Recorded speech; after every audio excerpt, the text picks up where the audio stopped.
Esse foi o primeiro aspecto que surgiu no meu coração quando eu, aos 27 anos, sentia ciúme do meu amado. Todo querido demais, né? Não tem como não gostar dessa criatura tão maravilhosa.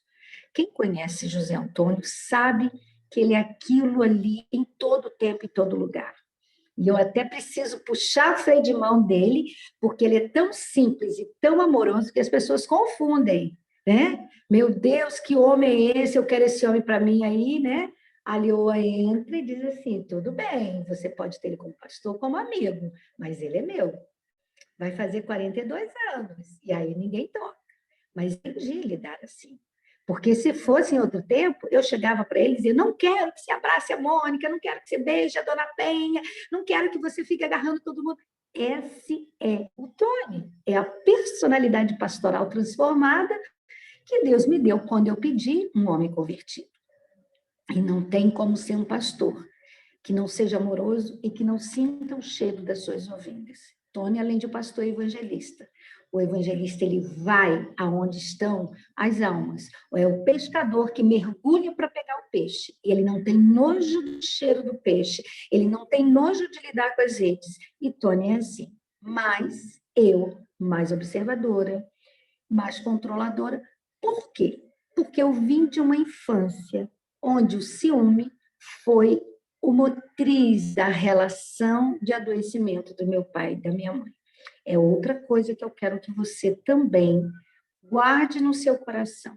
Se pergunte, qual é a origem do sentimento de ciúme de controle que eu tenho? A insegurança vem de onde? Ela tem uma origem. Você não nasceu com ela. Você nasceu um bebezinho lindo, saudável, risonho, perfeito, sem ciúme das fases naturais. Primeiro o bebê começa a dizer meu, dá.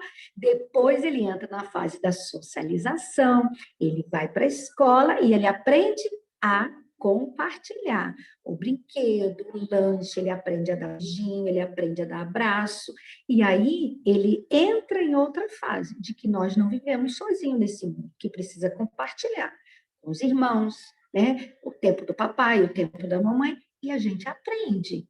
Mas em algum momento na fase da nossa história de vida, a criança, ela é ferida e ela começa a ver coisas. Por isso eu digo, mamãe e papai que têm filhos pequenos, vovô e vovó que têm netos pequenos perto, o que você faz? A criança imita. Adulto aprende. Criança imita. Ah, e ensina a criança. De que forma você ensina a sua criança? Fazendo. Você faz e ela te copia. Por isso que adulto, ele tem um peso de responsabilidade muito maior diante das crianças. As crianças na fé, os nossos irmãos que estão tomando leitinho, e as nossas crianças físicas. Adulto aprende, criança imita.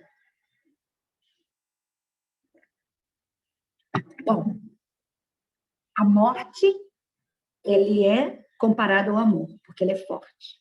E o ciúme é comparado à sepultura. Vamos seguir mais um pouquinho e vamos ver que ciúme.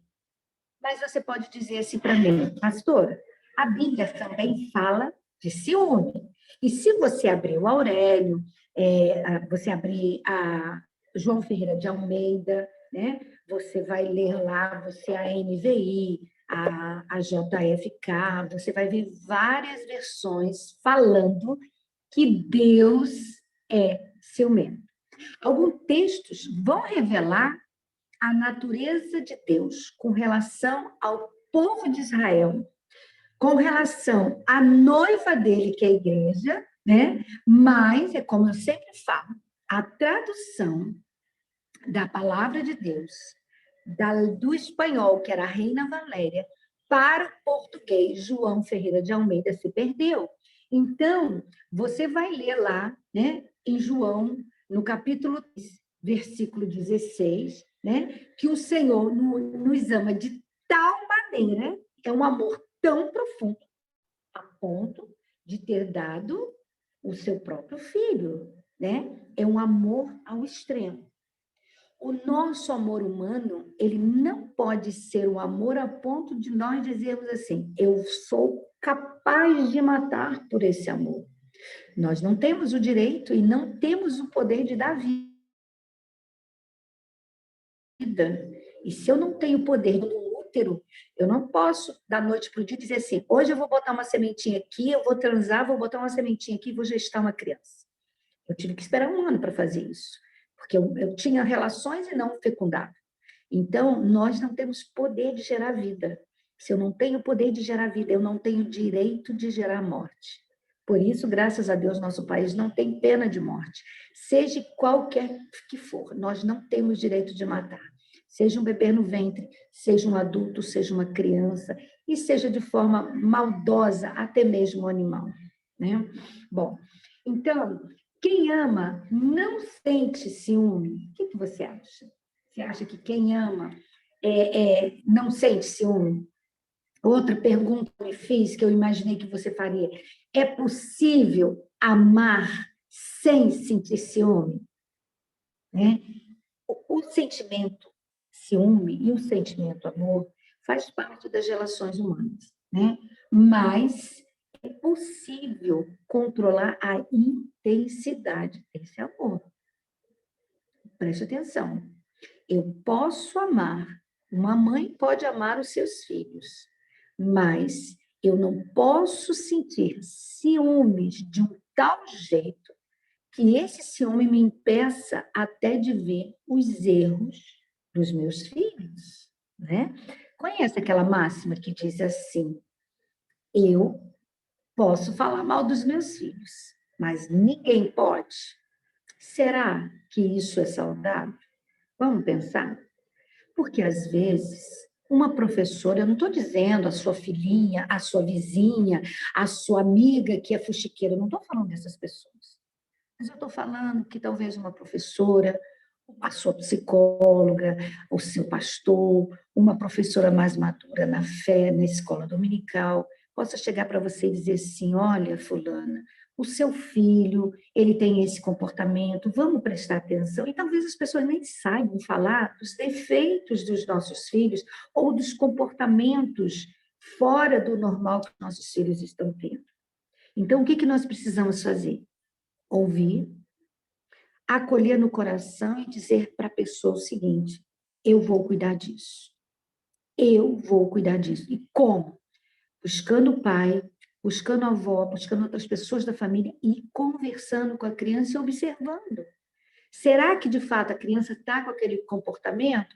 Ou eu já vou me fechar e eu vou proteger aquele filho e achar que está todo mundo contra e só ele está no centro das atenções e só ele tem razão? Criança passa por fases. Criança passa por crises. Adulto passa, imagina criança. Então, nós não podemos fechar os ouvidos para o que as pessoas falam e esquecer que talvez aquela é a chance de nós trabalharmos em nós, trabalharmos os filhos, trabalharmos a relação conjugal. Vamos ver, então, um versículo que eu destaquei aqui, está lá em Deuteronômio, no capítulo 4, versículo 24. Usa a versão de zelo. Outras Bíblias falam de ciúme. Porque o Senhor, o teu Deus, é um fogo que consome, é um Deus zeloso. Outras versões diz um Deus que sente ciúme. E aí alguns religiosos chegam para mim e dizem assim: pastora, mas se Deus tem ciúme, por que eu não posso ter ciúme? Eu já tive pacientes que chegam para mim cheio de teologia e dizem assim: mas Deus é ciumento, por que eu não posso ser?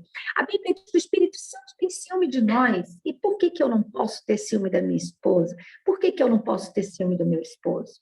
Porque o ciúme e o zelo de Deus, tá? O ciúme e o zelo de Deus, ele vem com entrega e com amor sacrificial. É o único ciúme saudável que eu conheço. É um ciúme que ele te ama tanto que ele sofre por ver alguém ir para o inferno.